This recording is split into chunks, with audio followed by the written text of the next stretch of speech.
So hello and welcome to today's live lecture.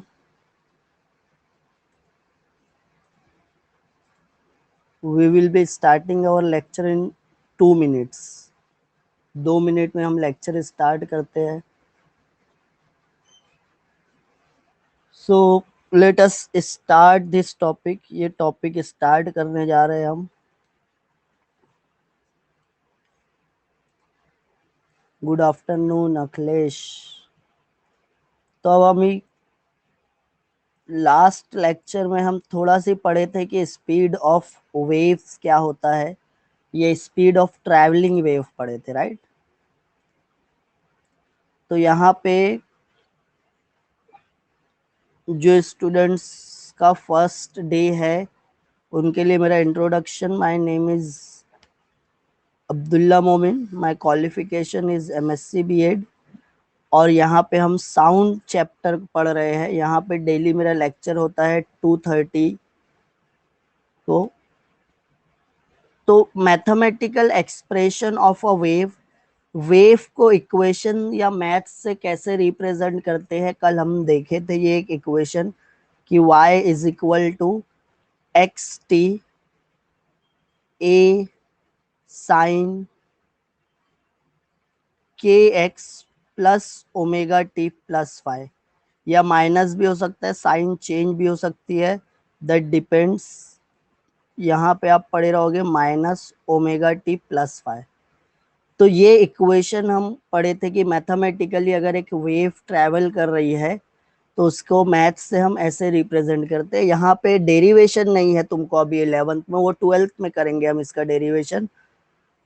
तो ये equation में हमको टर्म्स की मीनिंग पता है सब कि ए एम्पलीट्यूड होता है, के वेव नंबर होता है, ओमेगा एंगुलर फ्रीक्वेंसी होता है, एक्स पोजीशन होती है, time instant T initial phase angle phi होता है और वाई डिस्प्लेसमेंट है. उसके बाद हम क्या पढ़ रहे थे, स्पीड ऑफ ट्रांसवर्स वेव.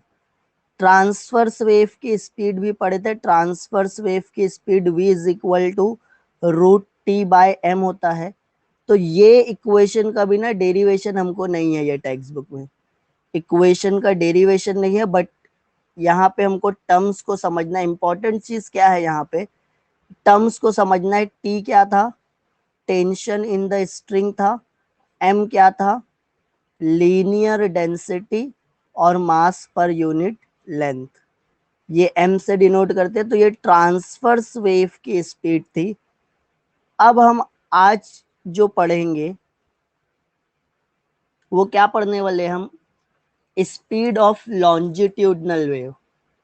हम जो टॉपिक आज पढ़ेंगे उसका नाम क्या है, the speed of longitudinal wave. Longitudinal wave की कोई एग्जांपल पता है क्या आपको?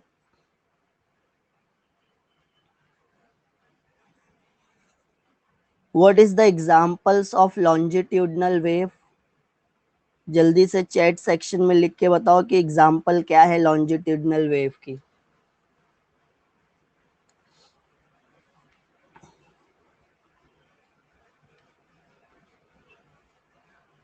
Very good. हाँ, प्रिया का आंसर सही है. Sound wave is the example of longitudinal wave. और जब लॉन्जिट्यूडनल वेव मीडियम में ट्रैवल करती है तो क्या बनता है, क्रस्ट और ट्रफ बनेगा या कॉम्प्रेशन और रेरिफेक्शन बनेगा? साउंड वेव लॉन्जिट्यूडनल वेव है तो हमको क्रस्ट और ट्रफ मिलने वाला है या कॉम्प्रेशन और रेरिफेक्शन?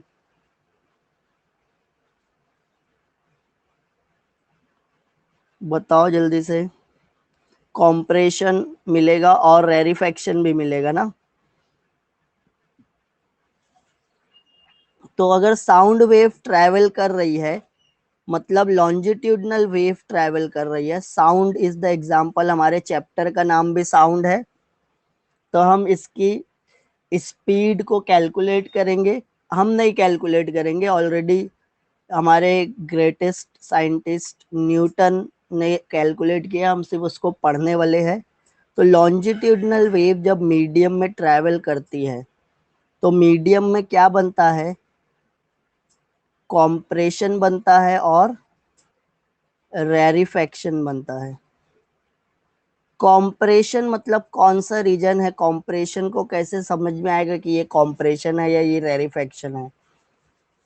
कॉम्प्रेशन में पार्टिकल्स क्लोज्ड होते हैं या सेपरेट होते हैं?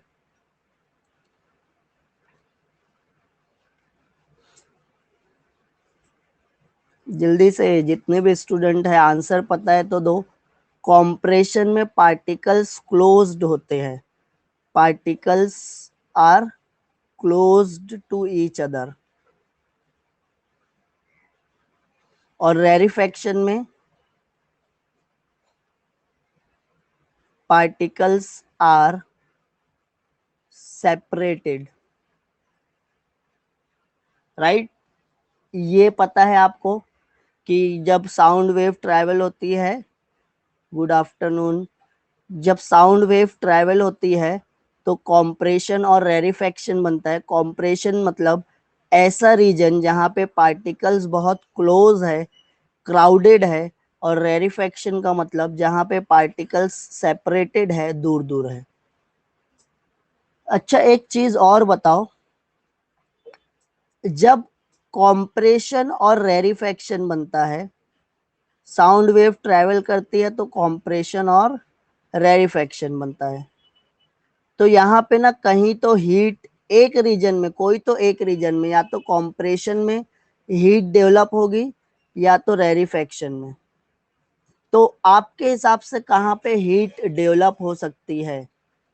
Heat develops in which region? Compression में वो डेवलप हो सकती है क्या, या रेरिफेक्शन में हो सकती है? रेरिफेक्शन में पार्टिकल्स दूर दूर है तो हीट डेवलप होगी। ज्यादा चांसेस कहाँ पे है, कॉम्प्रेशन में या रेरिफेक्शन में? कौन कौन बोल रहा है कॉम्प्रेशन? कॉम्प्रेशन में हीट डेवलप होती है और रेरिफेक्शन में हीट क्या होगी, रिलीज्ड होगी, राइट। चलो, ये समझ में आ रहा है? ये अभी जो पढ़ा है वो समझ में आया ना सबको? हम क्या कैलकुलेट करने वाले, स्पीड ऑफ लॉन्जिट्यूडनल वेव। तो स्पीड ऑफ लॉन्जिट्यूडनल वेव को कैलकुलेट करने के लिए हमको न्यूटन ने एक फॉर्मूला दिया, न्यूटन्स फॉर्मूला फॉर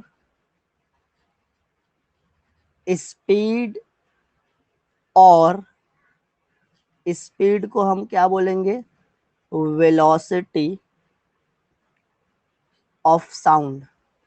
साउंड की वेलोसिटी कैलकुलेट करने के लिए न्यूटन ने क्या किया, कुछ फॉर्मूला बताया, हम वो फॉर्मूला पढ़ने जा रहे हैं।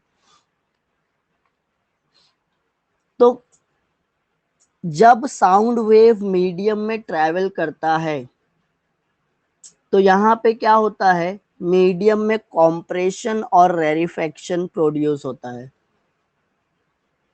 क्या लिखेंगे हम, when sounds travels in a medium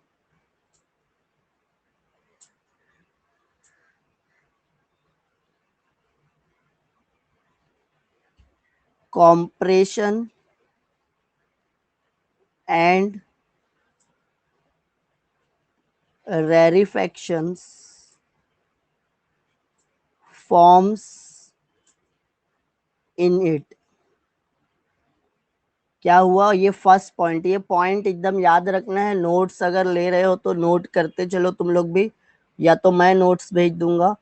तो न्यूटन्स फॉर्मूला फॉर स्पीड और वेलोसिटी ऑफ साउंड क्या है, न्यूटन क्या बोलता है, और सबको ही पता है, हमको भी पता है कि जब साउंड ट्रैवल करता है एक मीडियम में, तो मीडियम में कहीं कहीं कॉम्प्रेशन मिलता है, कहीं कहीं रेरिफेक्शन मिलता है। कॉम्प्रेशन और रेरिफेक्शन फॉर्म होता है।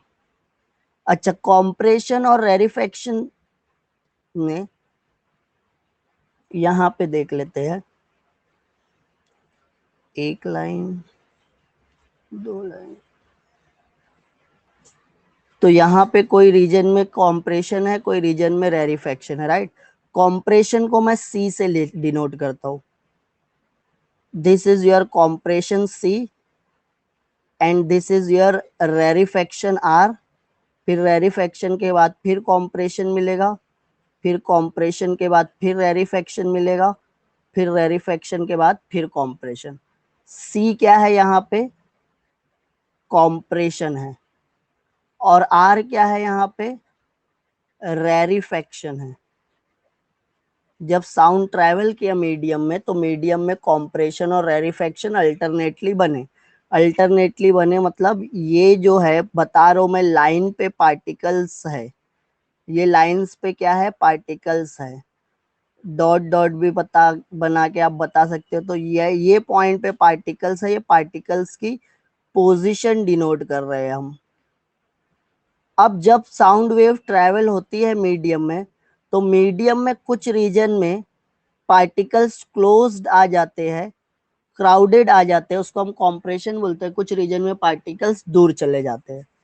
तो अब मेरे को एक ये चीज बताओ, डेंसिटी, डेंसिटी ये वर्ड सुने हो क्या तुम?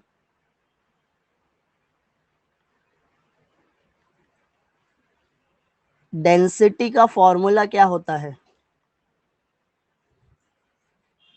What is the formula of density? Density का फॉर्मूला याद है? या डेंसिटी कॉम्प्रेशन में ज्यादा मिलने वाली है, मास पर यूनिट लेंथ? हाँ, चलो डेंसिटी तीन टाइप की होती है। मैं यहाँ पे बोलता हूँ मास पर यूनिट वॉल्यूम। ये जो शिवा लिखा है मास पर यूनिट लेंथ, ये भी है। मास पर यूनिट एरिया भी होती है, बट यहाँ पे मैं मास पर यूनिट वॉल्यूम लिखने वाला हूँ। डेंसिटी अगर मैं कॉम्प्रेशन की मेजर करता हूँ, मैं किसकी डेंसिटी मेजर कर रहा हूँ? कॉम्प्रेशन की। कॉम्प्रेशन की डेंसिटी मेजर कर रहा हूँ, इसका क्या मतलब है? मैं एक पर्टिकुलर वॉल्यूम चूज करूंगा, ये वॉल्यूम में कितने पार्टिकल्स हैं, सबका मास लिख लूंगा, और ये वॉल्यूम, सेम वॉल्यूम क्या करूंगा मैं? रेरिफेक्शन में भी चूज करूंगा। तो डेंसिटी किसकी ज्यादा मिलने वाली है, बता सकते हो आप? कॉम्प्रेशन की या रेरिफेक्शन की? देखो, कॉम्प्रेशन में चार पार्टिकल है, या चार, नीचे चार ऊपर चार, आठ पार्टिकल है। आठ पार्टिकल का मास ज्यादा रहेगा as compare to four particle. ये फोर पार्टिकल्स के कंपैरिजन में मास कम रहेगा। तो जहां का मास कम है वहां की डेंसिटी कम है। तो अगर मैं डेंसिटी की बात कर रहा हूं, तो कौन से रीजन की डेंसिटी ज्यादा है? कॉम्प्रेशन में डेंसिटी ज्यादा मिलने वाली है या कम? कॉम्प्रेशन में डेंसिटी ज्यादा है, लार्ज डेंसिटी। समझ में आ रहा है? Large density. और रेरिफेक्शन की डेंसिटी स्मॉल डेंसिटी। ये समझ में आ रहा है? अब क्या होगा, जैसे ही साउंड वेव ट्रैवल होना बंद हो जाएगी ना, तो जैसे पहले पार्टिकल्स, अभी देखो साउंड वेव ट्रैवल हो रही है, कैसे पता चलेगा? कॉम्प्रेशन और रेरिफेक्शन बनेगा तो हम बोलेंगे कि साउंड वेव ट्रैवल कर रही है। बट अब अगर कॉम्प्रेशन और रेरिफेक्शन नहीं बनेगा, मतलब आप पार्टिकल्स कैसे आ जाएंगे? इक्वी डिस्टेंस पे आ जाएंगे। अब आप रीजन में ये नहीं बता सकते कि कौन सा कॉम्प्रेशन है, कौन सा रेरिफेक्शन है।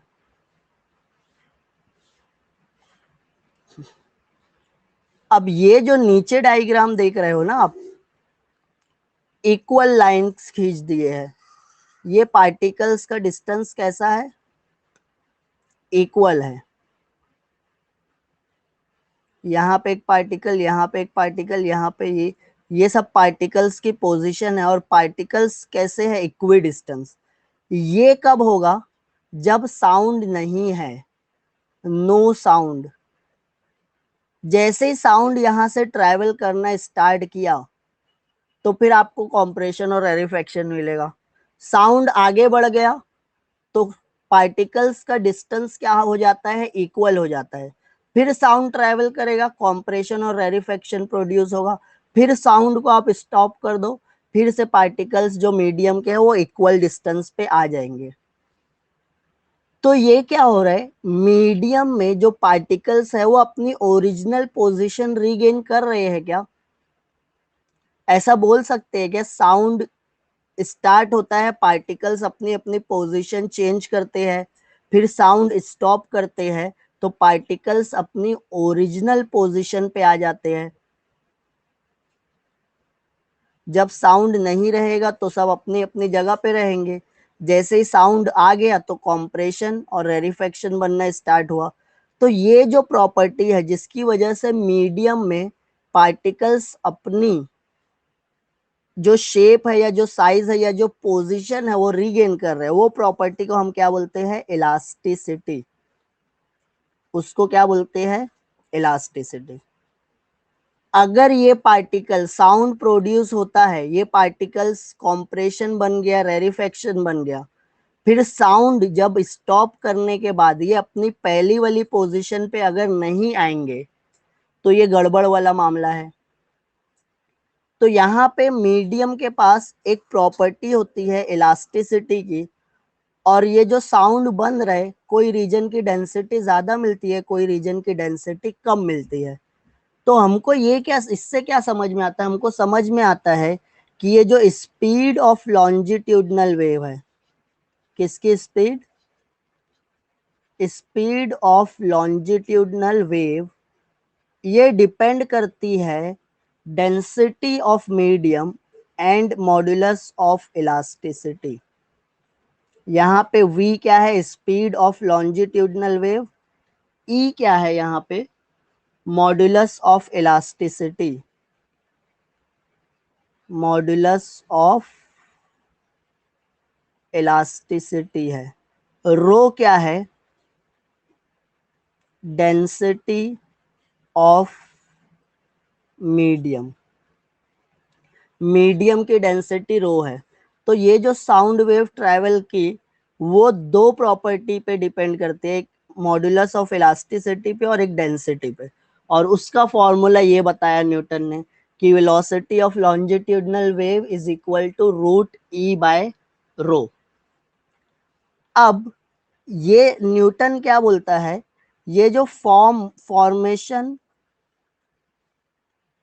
ऑफ कॉम्प्रेशन, जब साउंड ट्रैवल करता है तो कॉम्प्रेशन फॉर्म होता है एंड रेरिफेक्शन, और रेरिफेक्शन फॉर्म होता है।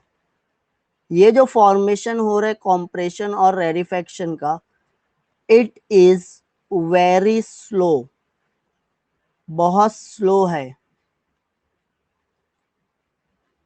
ये जो प्रोसेस हो रही है, कॉम्प्रेशन बन रहा है, रेरिफेक्शन बन रहा है, ये प्रोसेस क्या है? बहुत स्लो है। कौन बोला? न्यूटन बोला। ये न्यूटन के अजम्पशन है।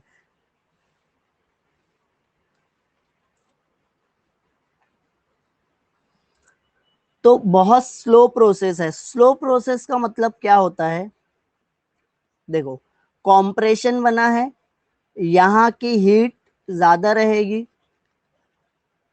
हीट यहाँ पे डेवलप होने वाली है कॉम्प्रेशन में। और स्लो प्रोसेस है, इसका क्या मतलब है कि यहाँ पे अभी कॉम्प्रेशन बना है, थोड़ी देर बाद यहाँ पे रेरिफेक्शन बनने वाला है, फिर यही पॉइंट पे कॉम्प्रेशन बनेगा, फिर यही पॉइंट पे रेरिफेक्शन बनेगा। तो जब भी कॉम्प्रेशन बनेगा तो हीट डेवलप होगी, और अगर ये स्लो प्रोसेस है तो हीट क्या होगी? कॉम्प्रेशन से निकल के रेरिफेक्शन में ट्रैवल करते हुए चले जाएगी।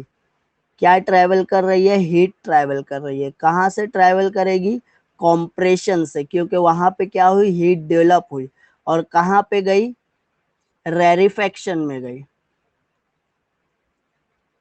तो कॉम्प्रेशन से हीट ट्रैवल करते हुए रेरिफेक्शन में चले गई। अब हीट एक पॉइंट से दूसरे पॉइंट तक ट्रैवल की, कब तक ट्रैवल करेगी? जब तक दोनों का टेम्परेचर सेम नहीं हो जाएगा। Temperature of compression is equal to temperature of rarefaction. तो अगर ये स्लो प्रोसेस बोल रहे हैं हम, तो क्या होगा? Heat will develop, heat develops during compression. जो भी हीट डेवलप हो रही है कॉम्प्रेशन में, it will get enough time to travel from compression to rarefaction। क्या होने वाला है? Formation of compression. ये न्यूटन्स के अजम्पशन है। हाँ, assumption made by Newton. Newton क्या बोल रहे हैं? फर्स्ट अजम्पशन आप लिख सकते हो कि formation of compression and rarefaction बहुत स्लो प्रोसेस है, ये ऐसा न्यूटन बोला। सेकंड पॉइंट में हम क्या लिखेंगे कि ये जो हीट डेवलप हो रही है कॉम्प्रेशन में, it will get enough time. Heat को अच्छा खासा टाइम मिल जाएगा ट्रैवल करने के लिए। कहाँ से ट्रैवल करेगी? कॉम्प्रेशन टू रेरिफेक्शन ट्रैवल करने वाली। और जब हीट एक रीजन से दूसरे रीजन में इजीली ट्रैवल कर रही है तो दोनों का टेम्परेचर क्या हो जाएगा? सेम मिल जाएगा। And the temperature of both the regions are same और equal. Becomes equal, temperature becomes equal. Temperature equal हो गया मतलब टेम्परेचर कांस्टेंट है। तो टेम्परेचर कांस्टेंट है तो जो प्रोसेस में टेम्परेचर कांस्टेंट होता है ना, वो प्रोसेस को हम क्या बोलते हैं? Isothermal process. क्या बोलेंगे हम? Hence it is isothermal process. Isothermal process मतलब ऐसी प्रोसेस जिसमें टेम्परेचर कांस्टेंट होता है। तो यहाँ पे ये जो प्रोसेस हो रही है, कौन सी process? Formation of compression and rarefaction. ये क्या है? आइसोथर्मल प्रोसेस है। And if it is isothermal process, if it is isothermal process, then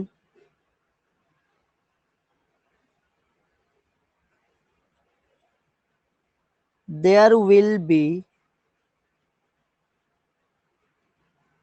isothermal bulk modulus। ये आइसोथर्मल बल्क मॉडुलस क्या है? मॉडुलस ऑफ इलास्टिसिटी का एक टाइप है। फॉर्मूले में हम देखें ना, मॉडुलस ऑफ इलास्टिसिटी, तो उसके तीन टाइप होते हैं। जो टाइप में टेम्परेचर कांस्टेंट होता है उसको हम बोलते हैं आइसोथर्मल बल्क मॉडुलस। और आइसोथर्मल बल्क मॉडुलस का फॉर्मूला क्या होता है? प्रेशर के इक्वल होता है। Isothermal bulk modulus is equal to the pressure. मतलब ई जो था मॉडुलस ऑफ इलास्टिसिटी, ये कौन सा मॉडुलस यूज करने वाले हैं? हम आइसोथर्मल बल्क मॉडुलस यूज करेंगे। और आइसोथर्मल बल्क मॉडुलस न्यूटन क्या बोलता है? प्रेशर के इक्वल होता है। तो ये हम ले लेते हैं इक्वेशन नंबर 2। तो अब जो इक्वेशन नंबर 1, ये जो इक्वेशन नंबर 1 हम दे दिए है ई अपॉन रो, ई की जगह मैं क्या लिखने वाला हूँ? पी लिखने वाला हूँ। तो equation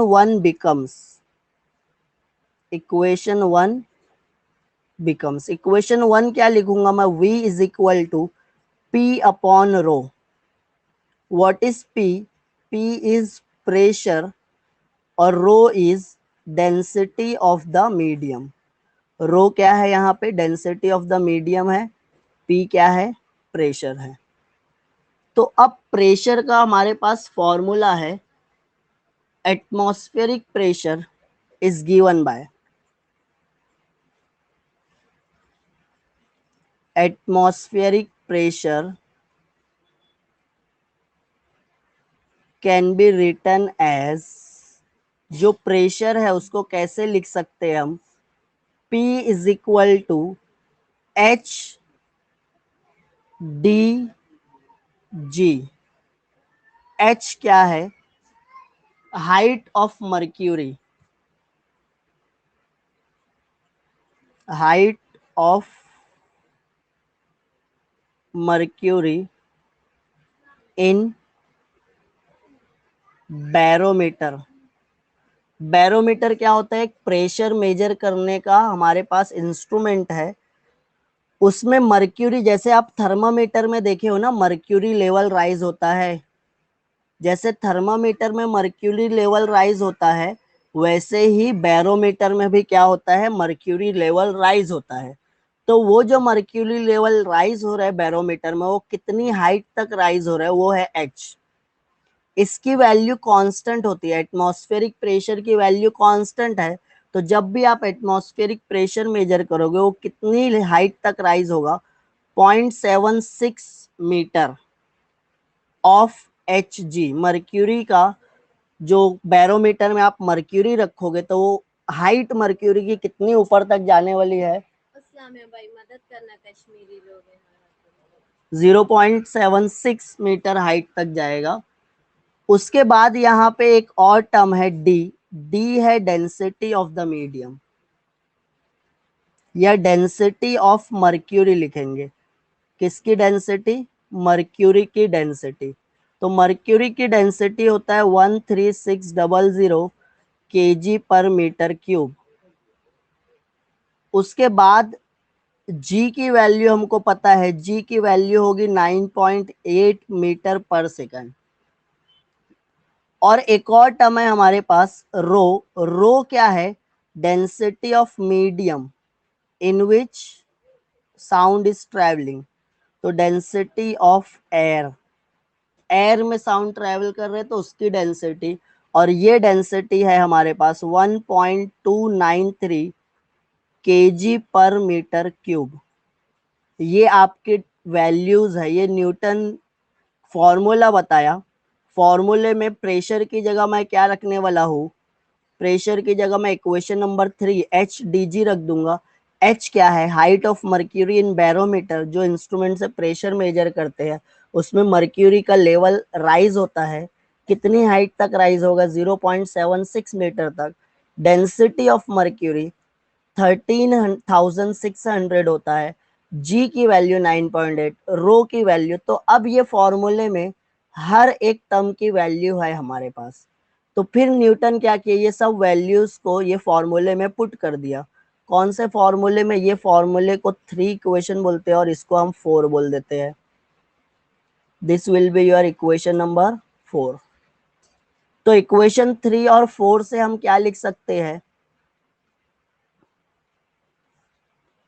from equation 3 and equation 4, V is equal to P upon rho था, P प्रेशर है, उसको h d g upon rho लिख लेंगे। H की value height of mercury 0.76 into density of mercury 13,600 g 9.8 divided by 1.293, that is the density of medium in which. तो ये सब values को कैलकुलेट करने के बाद जो वैल्यू न्यूटन को मिली, वो कितनी मिली? 279.9 मीटर पर सेकंड। बट ये वैल्यू किसको मिली? By using Newton's formula. ये न्यूटन के फॉर्मूले से ये वैल्यू मिली। बट जब दूसरे साइंटिस्ट लोग एक्सपेरिमेंट किए और speed of sound find out किए ना, तो स्पीड ऑफ साउंड एक्चुअल में होती कितनी है? स्पीड ऑफ साउंड आपको मिलेगी 332। कितनी मिलती है? 332 मीटर पर सेकंड मिलती है। और न्यूटन को कितनी मिली?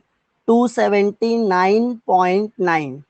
तो ये दोनों वैल्यू में बहुत ज्यादा डिफरेंस था।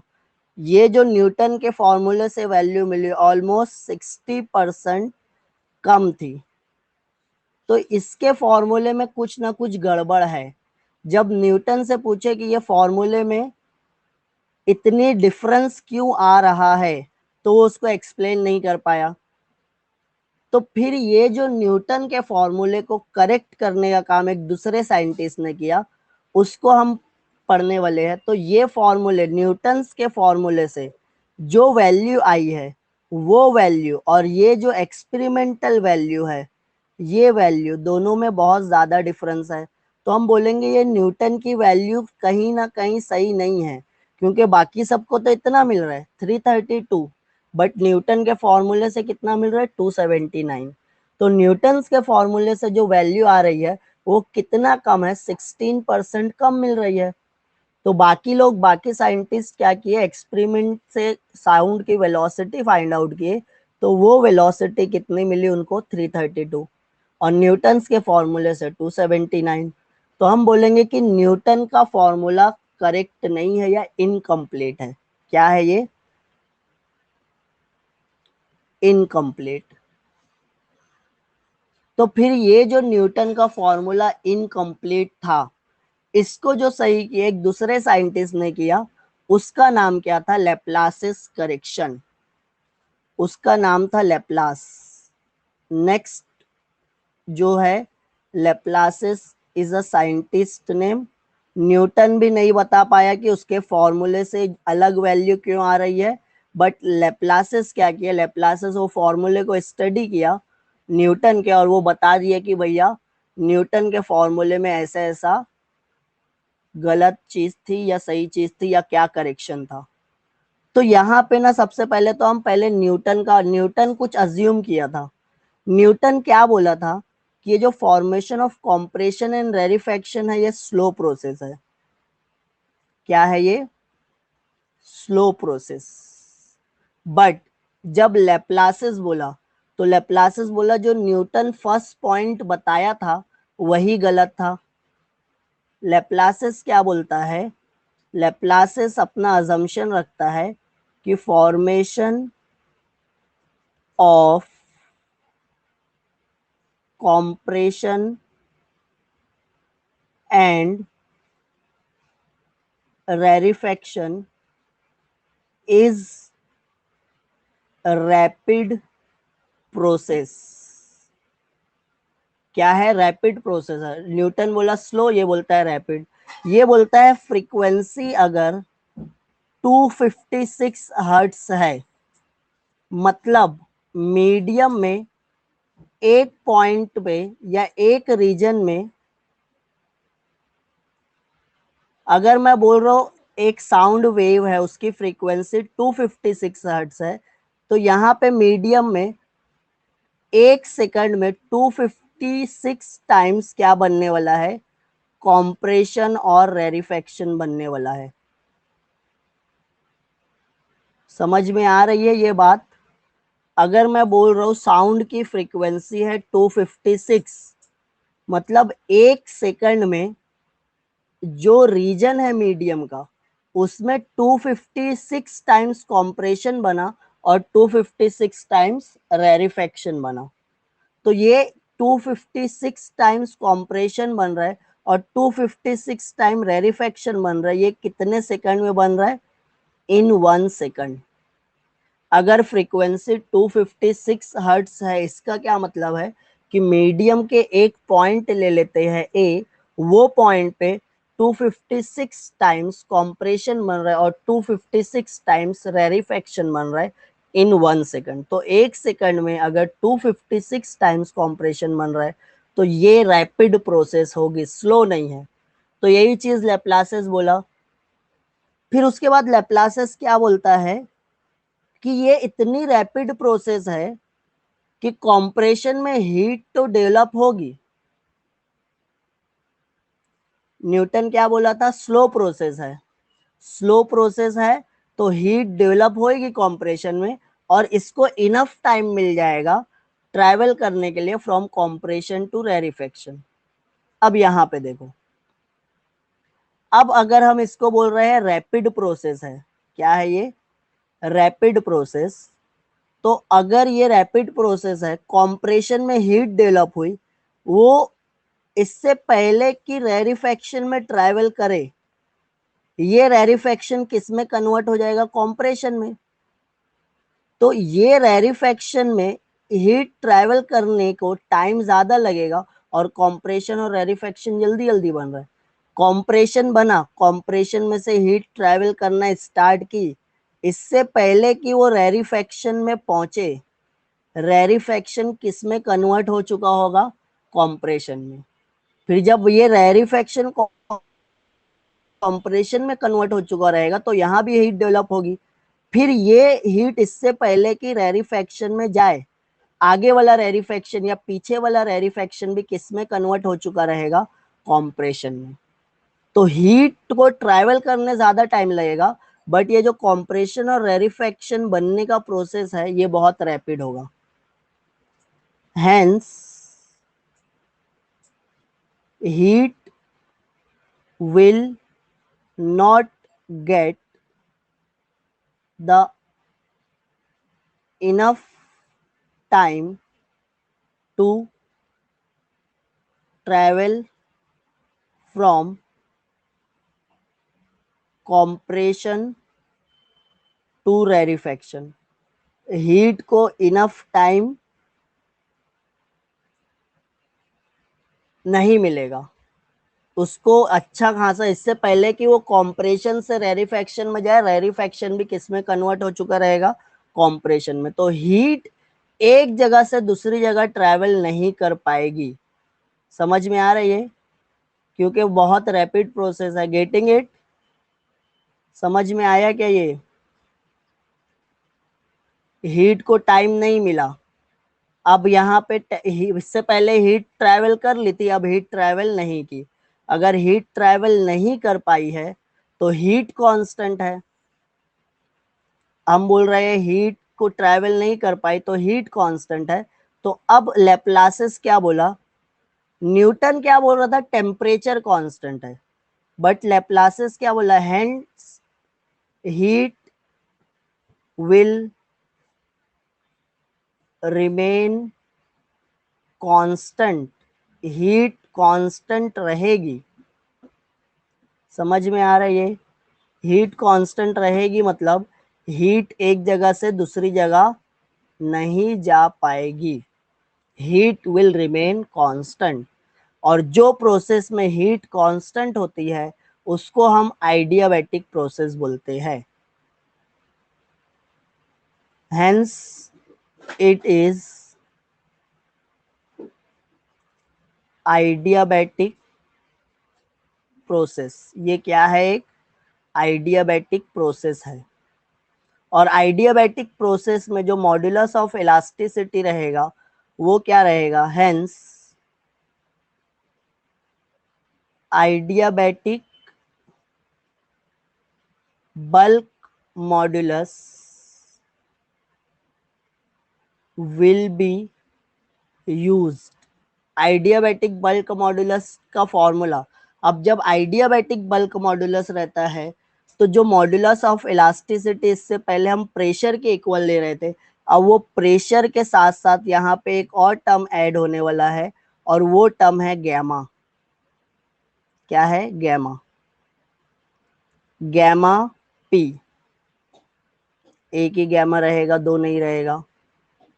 तो वो गैमा यूज कर रहा है। और गैमा क्या है, gamma is the ratio of specific heat at constant pressure to specific heat at constant volume. ये हीट वाला चैप्टर ना इसके बाद हम पढ़ने वाले हैं, तो उसमें पढ़ेंगे कि सीपी और सीवी क्या है, गैमा क्या है, ये उसमें पढ़ लेंगे। और गैमा फॉर एयर, गैमा की वैल्यू है हमारे पास, ये कांस्टेंट है एक, और ये कांस्टेंट की वैल्यू होती है 1.4। और बाकी प्रेशर की जगह हम वही पुट करेंगे HDG। तो अब मेरे को क्या करना है, जो करेक्शन करना है फॉर्मूले में, इससे पहले न्यूटन क्या बोला था, E is equal to P, but Laplace क्या बोल रहा है, E is equal to gamma P. P का फॉर्मूला तो यही रहेगा, सब वैल्यू यही रहेगी, बट उसमें क्या हो जाएगा, गैमा ऐड हो जाएगा। तो यहाँ पे हम अब वेलोसिटी क्या लिखेंगे, E अपॉन रो की जगह अब क्या लिखने वाले हैं, gamma P upon rho. Gamma की वैल्यू और पी की इक्वेशन क्या रहेगी, HDG, जो कांस्टेंट था सब वही रहेगा, बट यहाँ पे 1.41 ऐड हो जाएगा। हाइट है 0.76, डेंसिटी है 13,600, जी है 9.8 divided by 1.293, that is the density of air. तो यहाँ पे क्या एक्स्ट्रा लगा, लेप्लासिस क्या बोला कि ये गैमा का वो टर्म मिस कर रहा था, तो यहाँ पे वो गैमा लिख लिए, ये फॉर्मूला रहेगा। तो जब ये सब वैल्यू रख के आप कैलकुलेट करोगे ये, तो हमको क्या मिला, 332.3 मीटर पर सेकंड मिल गए। ये कौन से फॉर्मूले से मिला, जो न्यूटन के फॉर्मूले में लेप्लासिस करेक्शन से। This is the value of speed of sound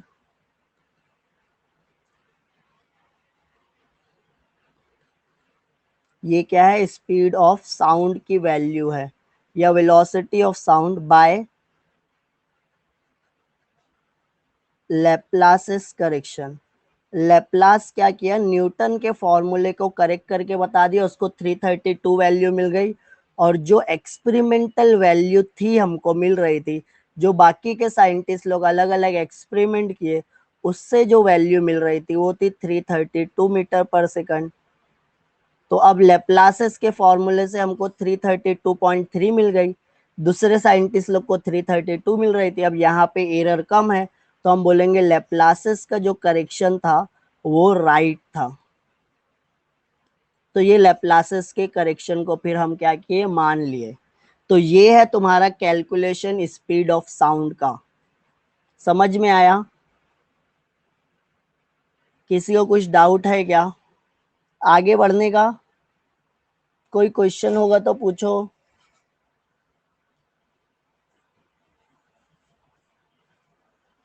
एक ब्रेकआउट सेशन ले लेते हैं। किसको किसको ब्रेकआउट सेशन चाहिए? ब्रेकआउट सेशन किसको चाहिए? कौन कौन रेडी है ब्रेकआउट सेशन के लिए, जल्दी से बोलो। रेडी हो ब्रेकआउट सेशन के लिए? कोई और बोल ही नहीं रहे, किसी को चाहिए नहीं क्या? ये प्रिया, निखिल बोल दिया, नेहा है। अच्छा, अभी तक टीम नहीं बनी है। चलो इंडिविजुअली पूछ लेंगे।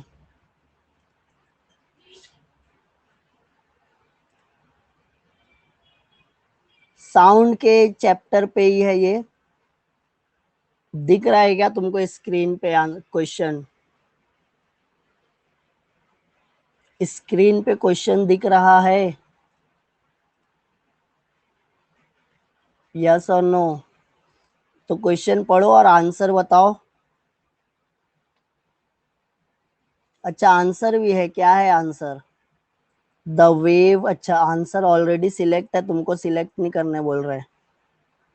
हाँ, टीम्स नहीं बनी है ना अभी तक, ब्रेकआउट नहीं ले सकते।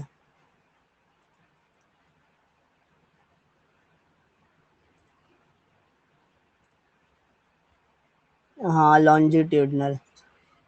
तो ये एक्चुअल में आज स्टूडेंट्स कम है तो टीम नहीं बन पाई, तो यही से ब्रेकआउट सेशन नहीं होगा। वो ब्रेकआउट सिर्फ टीम्स के लिए होता है ना, मैक्सिमम स्टूडेंट्स नहीं, आज बहुत कम स्टूडेंट्स दिख रहे हैं। तो the wave in which particle of the medium vibrate about their mean position parallel to the direction of propagation of wave are called longitudinal। तो ये साउंड वेव का थोड़ा सी ना मैं एक असाइनमेंट अपलोड करने वाला हूँ, सुन रहे हो ना? साउंड वेव के ऐसे ही एमसीक्यू क्वेश्चंस रहेंगे, एक असाइनमेंट, वो मैं दूंगा, वो आपको सॉल्व करके सबमिट करना रहेगा। Getting it? तो यहाँ पे ना हम ये जो न्यूमेरिकल्स, अच्छा ये जो टॉपिक पढ़े हैं इस पे कुछ न्यूमेरिकल्स कर लेते हैं। ओके, ये टॉपिक पे तो कोई न्यूमेरिकल है नहीं तुम्हारी टेक्स्ट बुक में।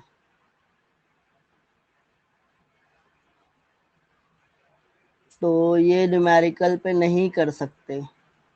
चलो ठीक है, आगे का पढ़ते हैं, 10 मिनट है तो आगे का टॉपिक मैं स्टार्ट कर देता हूँ, कल फिर से पढ़ लेंगे। अच्छा, एक क्वेश्चन है कि स्पीड ऑफ साउंड मैक्सिमम कहाँ पे होती है? Speed of sound in air at 20 degree Celsius temperature is 332 metre पर सेकंड।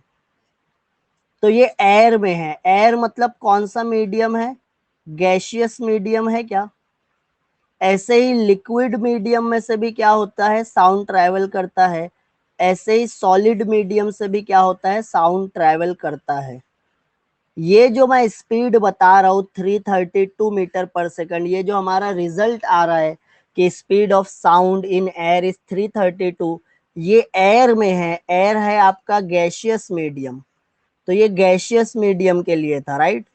अब अगर मैं बोल रहा हूँ लिक्विड मीडियम है, तो स्पीड ऑफ साउंड इंक्रीज होने वाली है या डिक्रीज? बता सकते हो क्या?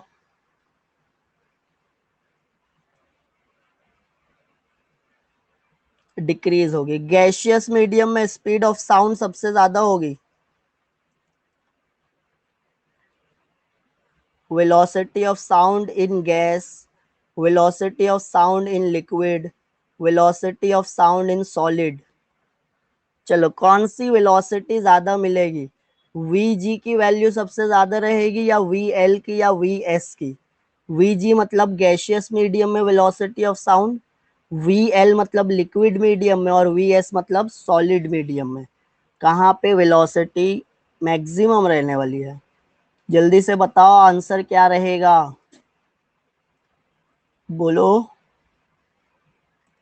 कौन कौन बोल रहा है? वी जी ज्यादा रहेगा कि वी एल ज्यादा रहेगा? मैक्सिमम वैल्यू वी जी की होगी या वी एल की या वी एस की? We ji. ओके ठीक है, देखते हैं देखते हैं।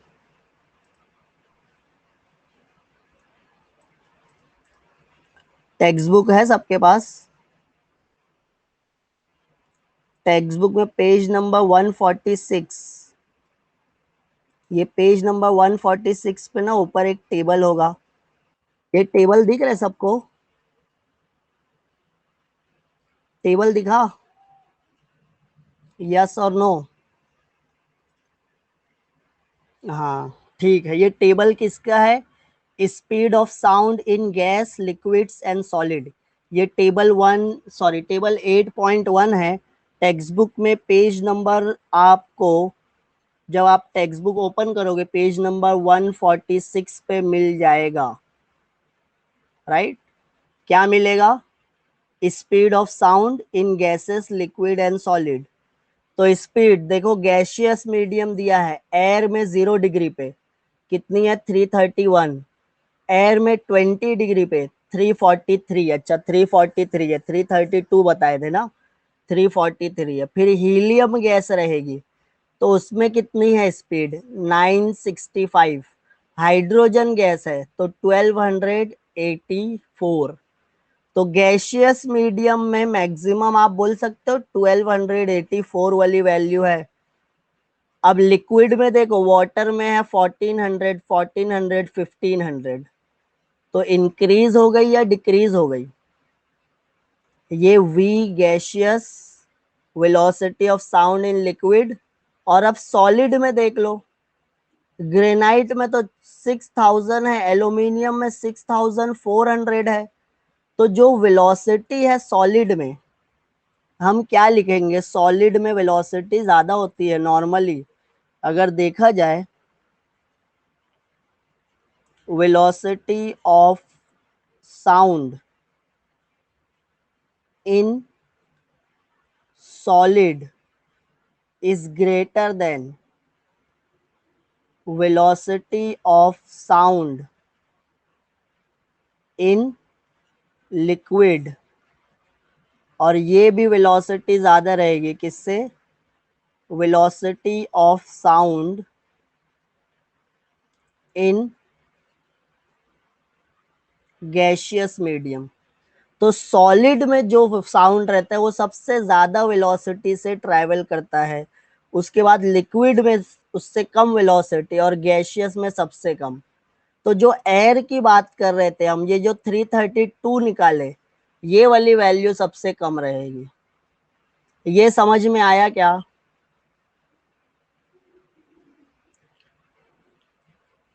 तो ये याद रखना है, ये एमसीक्यू वगैरह में पूछ सकता है।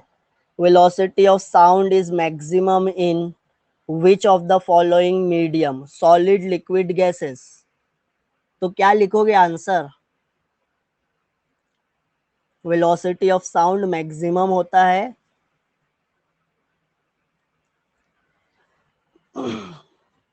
सॉलिड में मैक्सिमम मिलेगा, लिक्विड में या गैसेस में?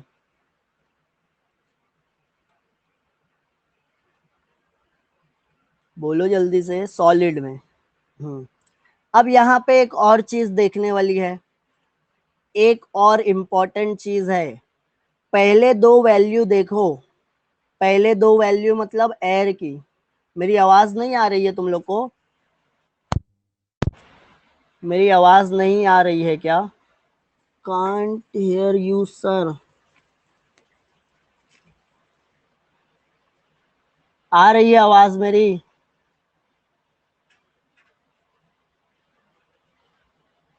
हेलो, सुनाई दे रही है ना आवाज?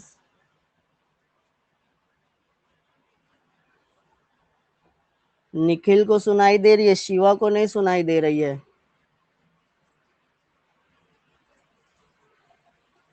और कौन है ऑनलाइन? प्रिया को मेरी आवाज आ रही है क्या? ओके, तो शिवा का थोड़ा सी वहां से मसला रहेगा, तुम्हारे नेटवर्क का। तो अभी यहाँ पे देखो, एक और इम्पोर्टेंट चीज जो तुमको बताने वाली है, ये एयर, फर्स्ट वैल्यू और सेकंड वैल्यू भी किसकी है? Air, right. तो एयर में 0 डिग्री और एयर में 20 डिग्री, वैल्यू इंक्रीज हो गई या वैल्यू डिक्रीज हो गई? क्या हुआ? हम क्या बोल रहे हैं? स्पीड ऑफ साउंड एयर में, बट एयर में कौन से टेम्परेचर पे? 0 डिग्री टेम्परेचर पे 331 मीटर पर सेकंड लिख रहे हैं। और एयर में ही जब मैं टेम्परेचर इंक्रीज कर देता हूं तो ये 343 मीटर पर सेकंड हो गया है ये। हाँ, 1 मिनट, हाँ हो गया है। ये एक चीज बता रहा हूँ, ये पूछ रहा हूँ, ये बताओ कि 0 डिग्री पे और 20 डिग्री टेम्परेचर इंक्रीज करने से स्पीड ऑफ साउंड इंक्रीज हो गया क्या? इंक्रीज हुआ ना? तो ये नेक्स्ट टॉपिक ना हम यही पढ़ने वाले हैं, टेम्परेचर का क्या इफेक्ट होता है स्पीड ऑफ साउंड पे।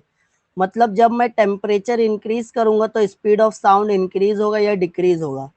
फिर हम पढ़ेंगे प्रेशर, जब मैं प्रेशर इंक्रीज करूंगा तो स्पीड ऑफ साउंड इंक्रीज होगा या डिक्रीज होगा।